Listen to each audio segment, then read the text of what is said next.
میں شادی شدہ اور ایک بچی کی ماں ہوں۔ میرے میاں دبئی میں جاب کرتے تھے اور سال میں 20 دن کی چھٹی پر گھر آتے تھے۔ زندگی اچھی گزر رہی تھی اور میں اپنے گھر میں خوش تھی، اگرچہ تنہائی کاٹتی تھی، مگر اب میں اس اکلاپے کی عادی ہو گئی تھی۔ مجھے آس پڑوس اور خاندان کے مردوں کی طرف سے ناجائز تعلقات کی آفریں بھی ملی، مگر مجھے ایسی باتوں سے کوئی سروکار نہ تھا، اور نہ ہی میں اپنے شوہر سے بے وفائی کرنا چاہتی تھی، کیونکہ مجھے اپنے شوہر سے بے حد محبت تھی اور ایسے ہی انہیں مجھ سے۔ پھر میری زندگی میں شانی آیا۔ شانی میری کزن کا بیٹا تھا۔ شانی میری گود میں کھیلا اور بڑا ہوا تھا۔ 25 سال کا کڑیل جوان، 6 فٹ قد اور مردانہ وجاہت کا نمونہ تھا۔ شانی میری آنکھوں کے سامنے ہی جوان ہوا تھا۔ میری بہت عزت اور احترام کرتا تھا اور میں بھی اسے خالہ بانجے کی محبت سے دیکھتی تھی۔ اگرچہ وہ میرا سگا بانجا نہیں تھا، مگر میرے سمیت پورے خاندان کا لاڈلا بچہ۔ ہوا یوں کہ اسے ہمارے گھر کے پاس ہی جاب مل گئی اور وہ شہر میں رہائش کی تلاش میں ہمارے گھر آیا۔ اتفاق سے میرے میاں بھی آئے ہوئے تھے اور انہیں میرے اکیلے رہنے کی وجہ سے میری مشکلات کا اندازہ تھا۔ ویسے ہمارے لیے شانی بچہ ہی تھا، لہٰذا انہوں نے اصرار کیا کہ وہ ہمارے گھر ہی رہائش اختیار کر لے۔ اس سے مجھے کمپنی بھی مل جائے گی اور شانی کو بھی آسانی ہو جائے گی۔ اس طرح شانی ہمارے گھر میں رہنے لگ گیا۔ کچھ ہی دنوں میں میرے میاں واپس چلے گئے اور میں اپنی روٹین میں مگن ہو گئی، مگر اس دفعہ حالات بدل چکے تھے۔ اب شانی آ گیا تھا۔ اس کے آنے سے بوریت نے رخت سفر باندھ لیا تھا اور وہ زندگی سے بھرپور اور ہر وقت خوش رہنے والا لڑکا تھا، اور شانی اتنی جلدی میری فیملی کا حصہ بن گیا۔ اب روزانہ میں شانی کے آنے کا انتظار کرتی۔ اس کے آنے پر ہم شام کا کھانا کھاتے، پھر ٹی وی پر کوئی پروگرام دیکھتے۔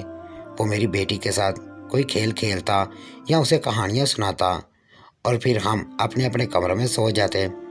اسے میری 5 سالہ بیٹی سے بہت محبت تھی، ہر وقت اس کو لاڈ پیار کرتا، اس کے لیے تحائف اور چاکلیٹ وغیرہ لاتا۔ وہ مجھے ہمیشہ آنٹی کہہ کر پکارتا اور میں اسے شانی بیٹا۔ اس کے آنے سے مجھے بڑی مدد مل گئی۔ اب چھوٹے موٹے کاموں کے لیے مجھے باہر نکلنے کی ضرورت ختم ہو گئی تھی۔ میرا ہر کام وہ خود ہی کر دیا کرتا تھا، اور گھر میں ایک مرد کی موجودگی میں میں خود کو بہت محفوظ کرنے لگی تھی، اور مجھے بھی اس سے انس پیار ہو گیا تھا۔ سوموار سے جمعے تک ہمارے گھر رہتا اور جمعے کی رات کو اپنے قصبے میں ماں باپ کے پاس چھٹی گزار کر سیدھا سوموار کو آفس پہنچ جاتا۔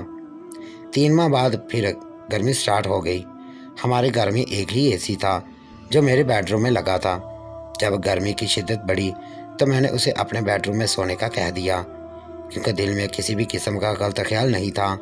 اب وہ روزانہ میرے بیڈ پر سونے لگا، مگر سونے سے پہلے وہ روزانہ موبائل پر اکثر چیٹ کرتا تھا، مگر میں نظر انداز کر کے سو جاتی۔ پھر ایک دن پوچھا تو شرما کر بولا، خالہ گرل فرینڈ بنائی ہے، کوئی ثانیہ نام کی، اس کے آفس میں کام کرتی تھی، نوجوان اور خوبصورت لڑکی تھی۔ مجھے سن کر تھوڑی حیرانی ہوئی کہ بچہ تو بڑا ہو گیا ہے، مگر ہلکا سا جلن کا احساس بھی ہوا کہ بیڈ پر ساتھ سوتی عورت کو چھوڑ کر کسی اور عورت میں دلچسپی لے رہا ہے، کیونکہ میں اس کے سامنے کپڑوں کی خاص فکر نہ کرتی تھی، کبھی گلا ڈھانپنے کی کوشش نہیں کی تھی۔ مجھے کھلے گلے کی قمیض پہننا پسند تھا، اور شانی کے سامنے میں نے دوپٹے کا بھی کبھی تکلف ہی نہیں کیا تھا۔ بہرحال اب مجھے اس کی گرل فرینڈ سے جیلسی محسوس ہونے لگی تھی، کیونکہ جب سے اس نے گرل فرینڈ بنائی تھی تب سے اس کی روٹین بدل گئی تھی۔ اب ہم پر اپنی توجہ کم کر دی تھی اور ہر وقت اپنی گرل فرینڈ سے باتوں میں یا چیٹ میں مصروف رہتا تھا۔ ایک دن ڈرائنگ روم میں سے گزری تو فون پر اپنی گرل فرینڈ سے چیٹ میں اتنا مگن تھا کہ اسے پتہ بھی نہ چلا کہ میں بیڈ روم سے باہر آ گئی ہوں۔ وہ اسکرین پر نظریں ٹکائے بیٹھا تھا۔ اب شانی کو دیکھنے کی میری نگاہ کا زاویہ بدل چکا تھا۔ اب میں اسے پیاسی اور ہولناک نظروں سے دیکھنے لگی اور اس کے سامنے اپنے جسم کی نمائش کرنے لگی۔ میرے جسم کے خد و خال اس پر اچھے سے واضح ہوں، مگر وہ پتہ نہیں کس چکنی مٹی کا بنا تھا کہ اس پر میرے لطف و کرم کی بارش کا کوئی اثر نہ تھا۔ اس کی نگاہوں میں میرے لیے وہی احترام اور عزت تھی جو ایک بیٹے کی ماں کے لیے، مگر میں نے اسے اپنے دل کے تخت پر بٹھا لیا تھا اور خیالوں میں اس کے ساتھ کتنی ہی سہاگ راتیں منا چکی تھی۔ حالانکہ میں جانتی تھی کہ اس کے ساتھ ایسا ہونا ناممکن ہے۔